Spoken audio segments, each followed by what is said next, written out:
The hydraulic lift groaned under the weight of the cargo hauler's undercarriage, and Nixie Thorne had to stretch on her tiptoes to reach the damaged plasma conduit.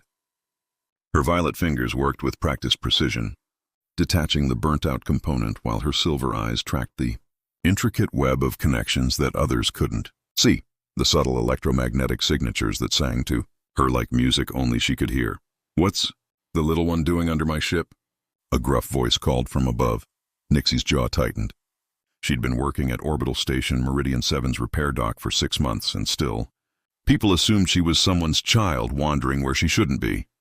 "Fixing what your last mechanic couldn't," she called back, not bothering to crawl out from beneath the vessel. She heard heavy boots on the deck plating. Then a man's face appeared at the edge of the lift, weathered features, dark stubble, and eyes the color of Earth's oceans that she'd only seen in vids. Marcus Webb studied her for a long moment, taking in her dock-standard coveralls that had been hemmed twice and still pooled around her boots. "You're the engineer station chief Vex keeps complaining about?" "Probably." Nixie twisted a coupling free with more force than necessary. "Let me guess. He says I'm too small to handle heavy machinery. Too inexperienced despite my certifications. Too good at finding problems no one else can detect," Marcus finished, surprising her. "He said you've got some kind of sixth sense for electrical systems. Said it's uncanny and makes him uncomfortable." Nixie slid out from under the ship, leaving a smear of lubricant across the deck. Standing, she barely reached Marcus's chest.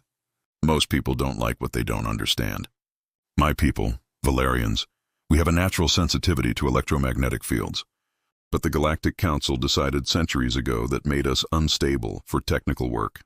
"That's the dumbest thing I've ever heard," Marcus said flatly. "Your people have an advantage that would make you the best engineers in the galaxy, and they label it a liability?" It was so unexpected that Nixie laughed, a sound that felt rusty from disuse. "That's politics for you. Now, about your ship, you've got 3 blown conduits, not 1. The power surge cascaded through your secondary systems. I can fix it, but it'll take 8 hours and cost twice what Station Chief Vex quoted you." Marcus crouched down to her eye level, a gesture that made something warm unfurl in Nixie's chest. Most people towered over her and talked down. "Will it be done right?" "Better than right. I'll rewire your redundancy system so this won't happen again." "Then do it." He stood, pulling a credit chip from his jacket. "I'm Marcus Webb. I run cargo between the outer colonies and the core systems. Not glamorous, but it's honest work." Nixie Thorne. She accepted the chip, noting the calloused strength in his hands. "And any work that keeps you flying is good work." Over the next several hours, Nixie lost herself in the familiar rhythm of repair. Her fingers traced circuits she couldn't see but could feel, the gentle hum of power flow, the stuttering weakness where connections had degraded. She was replacing the 3rd conduit when she felt it. A wrongness in the station's power grid, like a sour note in a symphony. She paused, her hand pressed against the ship's hull, extending her awareness outward. The electromagnetic signature was getting worse, building towards something catastrophic. The main reactor was cycling into an overload pattern that the station's automated systems hadn't detected yet. Nixie scrambled out from under the ship and ran toward the dock's main console, her short legs pumping. She was vaguely aware of Marcus turning from his conversation with another pilot, but her focus was on the readouts that confirmed her fears. "The reactor's going into cascade failure," she said, her fingers flying over the controls. "We have maybe 10 minutes before—" "Who let the child access the main systems?" Station Chief Vex's booming voice cut across the dock. The massive Crithian stomped toward her, his forearms gesturing in agitation. "Step away from that console immediately." "Chief, listen to her," Marcus interjected, but Vex ignored him. "Miss Thorne, you are not authorized for—" "The containment field is degrading on Reactor 3, Nixie shouted, pulling up the diagnostic she'd run. "Look at the magnetic flux readings. In 8 minutes, we'll have a breach that will gut this entire section of the station." Vex finally looked at her screen, his expression shifting from annoyance to alarm. "How did you—" "Our systems show green across the board. Your systems are lagging by 30 seconds. "I can feel it happening." Nixie was already rerouting power, her hands moving with desperate speed. "I need to access the emergency shutdown protocols now, or 2,000 people are going to die." For a heartbeat, Vex hesitated. Nixie could see the calculation in his eyes. Trust the tiny Valerian who made him uncomfortable, or follow procedure and potentially doom everyone on the station. Marcus's hand came down on Vex's shoulder. Let her work. I've seen enough in the last hour to know she's not guessing. Something in Marcus's tone, absolute certainty, seemed to decide it. Vex entered his authorization code and Nixie dove into the reactor control systems. She didn't rely on the visual displays. Instead, she closed her eyes and felt the electromagnetic landscape of the reactor, sensing the weak points in the containment field, the places where plasma was beginning to leak through molecular gaps in the magnetic bottle. Her fingers danced across the controls, adjusting field strength, rerouting coolant, compensating for the cascade before it could reach critical mass.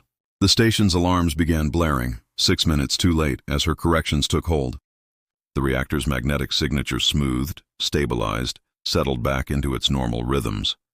Nixie opened her eyes to find the entire dock crew staring at her. The alarm cut off abruptly as the automatic systems finally caught up with what she'd already fixed. "Reactor stable," announced the station's automated voice. "Emergency protocols disengaged." Vex stared at his console, then at Nixie, his alien features unreadable. You detected and fixed a catastrophic failure before any of our systems registered a problem." "I told you," Nixie said quietly, suddenly aware of how many eyes were on her. "Valerians can sense electromagnetic fields. It's not magic. It's just how we're built." Marcus stepped beside her, close enough that she could feel the warmth radiating from him in the chilly dock. "It's extraordinary, and you just saved this station." Jana, the Centauran dock worker who'd been kind to Nixie since her arrival, approached with her usual galloping gait. "That was incredible. I've never seen anyone work that fast." But not everyone was impressed. A cluster of engineers near the far console muttered among themselves, shooting suspicious glances in Nixie's direction.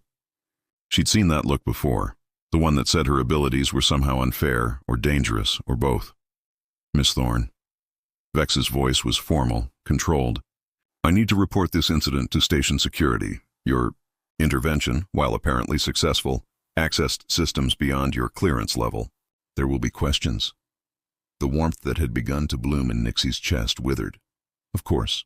She'd saved the station, and now she'd face an investigation for breaking protocol. "I'll vouch for her," Marcus said immediately. "Whatever questions security has, I'll answer them too.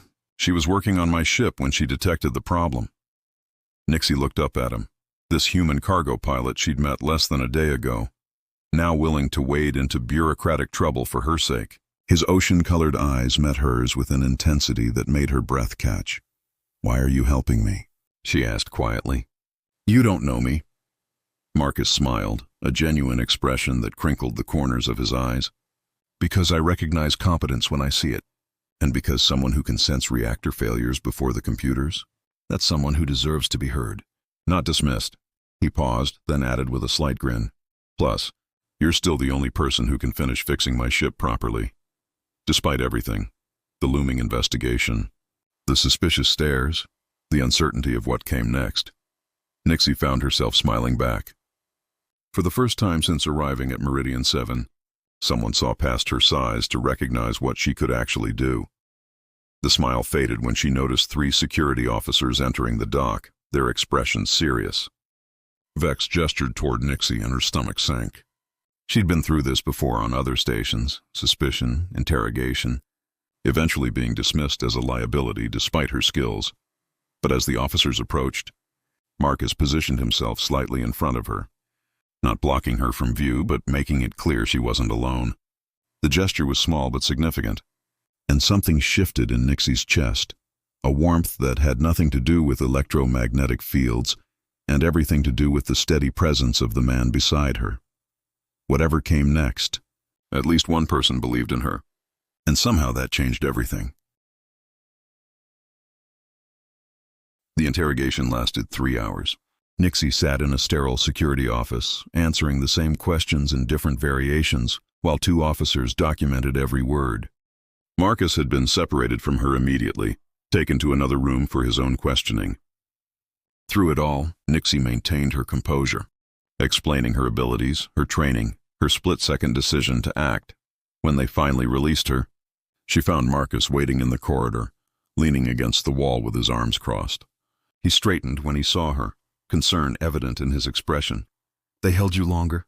he said, falling into step beside her as they walked toward the docks. I was starting to worry. They always do. Nixie kept her voice neutral, though exhaustion pulled at her. Valerians make them nervous. They wanted to know if I'd tampered with the reactor intentionally to make myself look heroic. If I had ulterior motives. If I was working with anti-council separatists. Marcus's jaw tightened. That's insane. You saved the station. I also proved that Valerian abilities are more potent than the official records claim. That makes me dangerous in their eyes. She glanced up at him. You didn't have to stay. Your ship is fixed. I finished before the security team arrived. You could have left hours ago. Wasn't going to leave without making sure you were okay. Marcus said simply. Then after a pause, besides, I wanted to ask you something. They reached the dock where his cargo hauler sat, looking considerably better than when Nixie had first crawled underneath it. The new conduits hummed with clean power, their electromagnetic signature smooth and steady. I run independent routes, Marcus continued, usually heading places the big shipping corporations won't bother with. Frontier colonies, remote research stations, mining operations. The pay's decent, but I could use someone with your skills. My regular mechanic retired last month, and I've been limping along, hoping nothing critical breaks between ports. He met her eyes. I'm offering you a position. Full share of the cargo profits, your own quarters, and the freedom to work without someone looking over your shoulder wondering if you're going to spontaneously combust their equipment. Nixie stopped walking, staring at him. You're offering me a job? After knowing me for half a day? I'm offering you a job after watching you save 2,000 lives and then handle an unjust interrogation with more grace than most people could manage. Marcus's expression softened. Look, I get it if you want to stay planetside. Station life has its comforts. But if you're tired of being overlooked and second-guessed, the offer stands. Before Nixie could respond, her datapad chimed. She glanced at the message and felt her stomach drop. They flagged my work permit for review. Pending the investigation's conclusion, I'm suspended from dock operations. She looked up at Marcus, a bitter smile on her violet lips. I guess that makes your timing perfect. Or fate, Marcus suggested. What do you say? Nixie thought about the cramped efficiency apartment she rented on the lower levels. The suspicious glances from coworkers. The constant need to prove herself, only to be doubted the moment anything went wrong.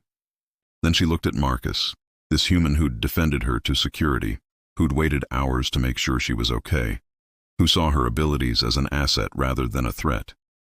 When do we leave? She asked. Marcus's smile was like sunrise. As soon as you grab your things. 2 days later, Nixie was beginning to understand the rhythm of life aboard the cargo hauler Wandering Star. The ship was old but well-maintained, with the kind of personality that came from decades of faithful service.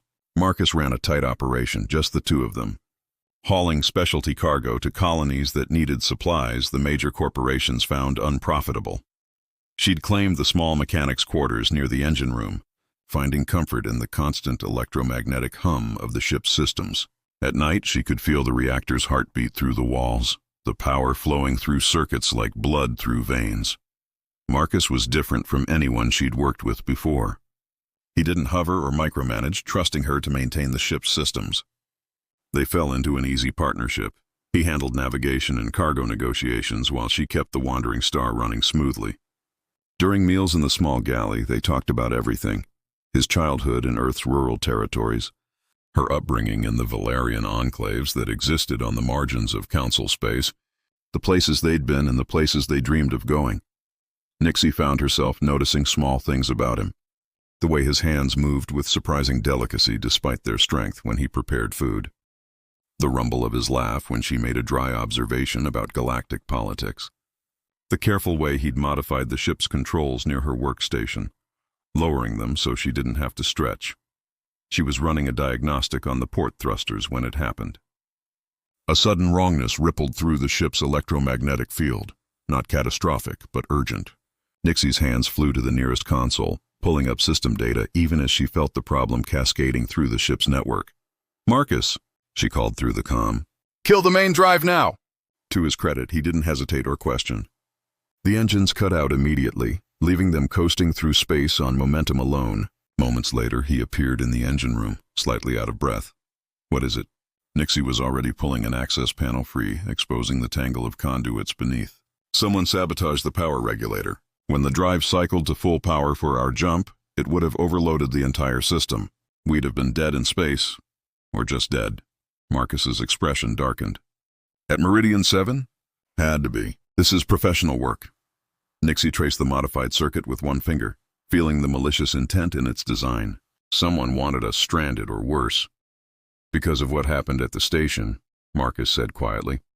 Because you proved Valerian abilities are more significant than the Council admits. Before Nixie could respond, the ship's proximity alarm blared. Marcus rushed to the cockpit with Nixie close behind.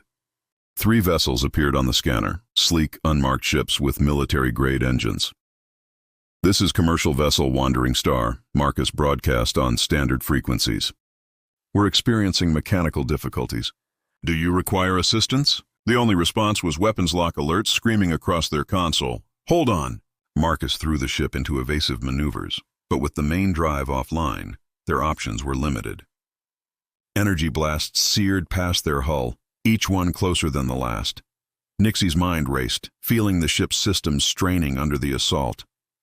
I can reroute emergency power to the shields, but we need the drive online to outrun them. How long to fix the sabotage?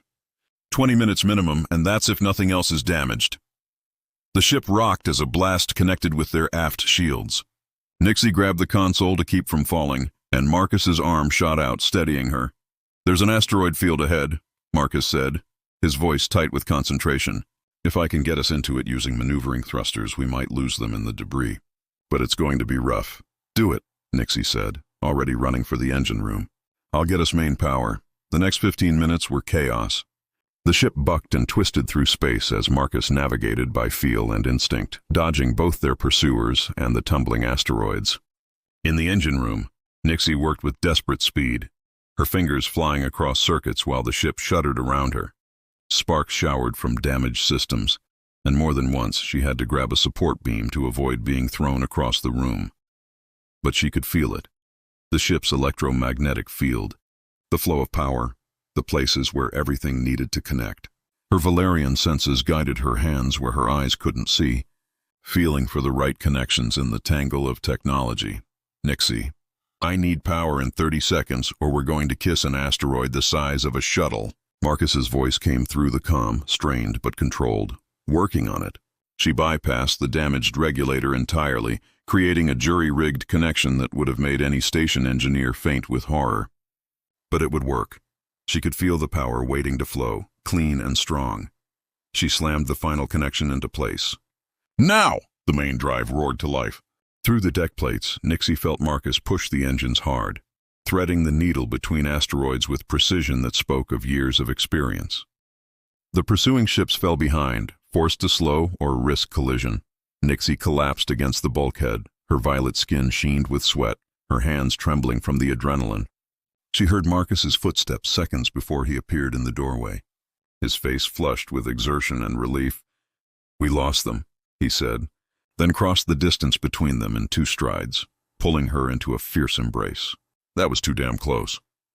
Nixie found herself clinging to him, feeling the rapid beat of his heart against her cheek. She'd never been held like this, with such relief and protectiveness and something else she couldn't quite name. His warmth surrounded her and she realized she was shaking. Hey, Marcus said softly, pulling back just enough to look at her face. His hands cupped her shoulders gently. You okay? Someone tried to kill us, Nixie whispered. Because I can sense electromagnetic fields. Because I saved people. Someone powerful enough to send 3 military-grade ships after us, Marcus agreed grimly. Which means staying in council space just became a lot more. The abandoned mining facility looked like a corpse floating in space, dark, lifeless, with gaping wounds where salvagers had stripped away valuable components. Marcus guided the Wandering Star through the debris field surrounding it, his hands steady on the controls despite the tight quarters. Cheerful place, Nixie observed from the co-pilot seat, watching jagged metal edges drift past their viewport. Torvin has a gift for finding real estate that no one else wants. Marcus keyed in the docking sequence, and a section of the facility's outer ring suddenly illuminated, revealing a functioning airlock. But the bones are good, and the location's off every major trade route. They docked smoothly. and Marcus went through his usual security checks while Nixie felt out the facility's electromagnetic signature. Most of the structure was dead, but there were pockets of active power, life support, communications, a few other systems she couldn't immediately identify. "Someone's here," she said quietly. Marcus's hand moved to the pulse pistol at his hip. "Torvin, probably. He said he'd meet us." He glanced at her. "Stay behind me until we know for sure?" Nixie wanted to argue. She'd proven she could handle herself, but the memory of those military ships was too fresh. She nodded. The airlock cycled open, revealing a corridor lit by sporadic emergency lighting. The air smelled of recycled atmosphere and mineral dust. They'd made it maybe 20 meters when a figure emerged from a side passage, tall and lean, with the distinctive iridescent scales of a Xanthian. His clothing was an eclectic mix of utility and style, and his yellow eyes gleamed with amusement. "Webb, you actually showed up." The Xanthian's voice was smooth as oil. "When you said you were bringing a Valerian, I thought you were joking." "Torvin." Marcus relaxed slightly but didn't move his hand from his weapon. "Thanks for the safe harbor." Torvin's gaze fixed on Nixie with uncomfortable intensity. "So you're the one who's got the Council's containment division in a panic. You're even smaller than the report suggested." He stepped closer, circling her like she was a curiosity in a museum. "Is it true you can sense electromagnetic fields? That you stopped a reactor cascade with just your personal space?" Marcus said sharply, moving between them. "She's not a specimen for you to examine." Torvin raised his hands in mock surrender, but his smile never wavered. "Touchy, I'm just fascinated. Do you know how much certain parties would pay for a Valerian with proven abilities? The biotech corporations alone." "We're not interested in being sold," Nixie said firmly, stepping out from behind Marcus. She met Torvin's eyes without flinching. "Marcus said you could help us lay low. If that's not true, we'll find somewhere else." The Xanthian's expression shifted, respect flickering across his features. "Spirit, I like that." He gestured down the corridor. "Come on then. I've got something you'll want to see. And don't worry, I keep my word to Webb. No one's selling anyone." They followed Torvin deeper into the facility, through sections that gradually showed more signs of habitation. The emergency lighting gave way to functional overheads. They passed sealed doors with active security panels, heard the hum of machinery behind walls. "This isn't abandoned," Nixie said. "Not entirely." Torvin glanced back with that unsettling smile. "Let's just say I'm not the only one who appreciates privacy out here." He led them to a large cargo bay that had been converted into something resembling a common area. And suddenly Nixie understood. There were at least 30 people there, Valerians, every one of them. They turned as the trio entered, and Nixie felt dozens of silver eyes fix on her with expressions ranging from curiosity to suspicion to something like hope. An older Valerian stepped forward, her violet skin marked with the pale lines of age. She wore robes that suggested status or authority, and her silver eyes held a penetrating intelligence. "Elder Phoenix," Torvin said with an exaggerated bow. "I've brought you the station saver as promised." The elder studied Nixie for a long moment. "Vitali Thorn, we've been watching you since the incident at Meridian 7. Nixie's heart hammered. "Watching me?" "We watch all our people who show signs of the old abilities." Phoenix moved closer, her gaze never leaving Nixie's face. "You caused quite a stir, child. Stopping that reactor where everyone could see, where it would be recorded and transmitted across the networks. After centuries of hiding what we are, you put us back in the spotlight. I saved 2,000 lives, Nixie said, fighting to keep her voice steady. Yes. And in doing so, you reminded the Council why they suppressed us in the first place." Phoenix's expression softened slightly. "I'm not condemning you, child. You did what you thought was right. But actions have consequences, and those consequences have led you here." Marcus stepped up beside Nixie, his presence solid and reassuring. "Who are you people?" "We are what the Council tried to erase," Phoenix said. "Valerians who remember what our people once were, before the suppression accords, before the genetic limitations were imposed, before we became small and easily dismissed." She turned to address the gathered Valerians. "This is Nixie Thorn, and she has proven that our abilities cannot be fully eliminated. The electromagnetic sensitivity lives on." A younger Valerian pushed through the crowd, male, perhaps 20 standard years, with bright eyes that reminded Nixie of her younger brother. "You really stopped a reactor cascade? Just by feeling it?" Yes. Nixie felt overwhelmed by the attention. It's always been like this for me. I can sense electromagnetic fields, feel the flow of power through systems. Because you carry the full genetic sequence, Fenix said, uncorrupted by the Council's tampering. Your parents must have been part of one of the hidden lineages. Nixie thought of her mother, who'd died when she was young, her father, who'd always been evasive about family history. What do you mean, hidden lineages? Fenix gestured to the crowd. When the Council decided our abilities made us too dangerous, too capable of disrupting their carefully controlled systems, they didn't just restrict where we could work. They implemented a genetic modification program disguised as healthcare. Over generations, they weakened our electromagnetic sensitivity until most Valerians could barely sense anything beyond what any species could detect with instruments. But some families resisted, the young male added. His name was Zephyr, Nixie learned later. Kept the old genetics alive in secret, mixed bloodlines when they could, tried to preserve what we were. You're saying the Council deliberately made my people weaker? Nixie felt anger kindling in her chest. Stripped away our natural abilities because they were inconvenient? Because they were powerful, Fenix corrected. Imagine a species that could interface with any electrical system, sense problems before they occurred, even influence power flow with focused will.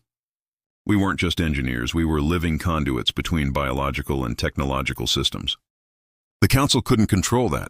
Marcus's hand found Nixie's shoulder, grounding her. That's why they sent those ships after us. If Nixie proves that Valerians still have these abilities, it undermines centuries of propaganda. More than that, said a voice from the crowd. A human woman stepped forward, middle-aged with sharp features and tired eyes. She wore a lab coat marked with corporate logos that had been partially scraped away. I'm Priya Santos. Used to work for Helios Biotech before I learned what they were really doing. She focused on Nixie. The Council's been trying to reverse engineer Valerian abilities for decades. They want to create their own electromagnetic manipulators, soldiers and operatives they can control. But every artificial attempt fails. They need natural carriers like you to make it work. Nixie's legs suddenly felt weak. Marcus guided her to a nearby crate, helping her sit.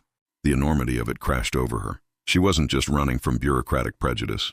She was a resource to be harvested, a key to weaponizing abilities that had been deliberately bred out of her people. So what do I do?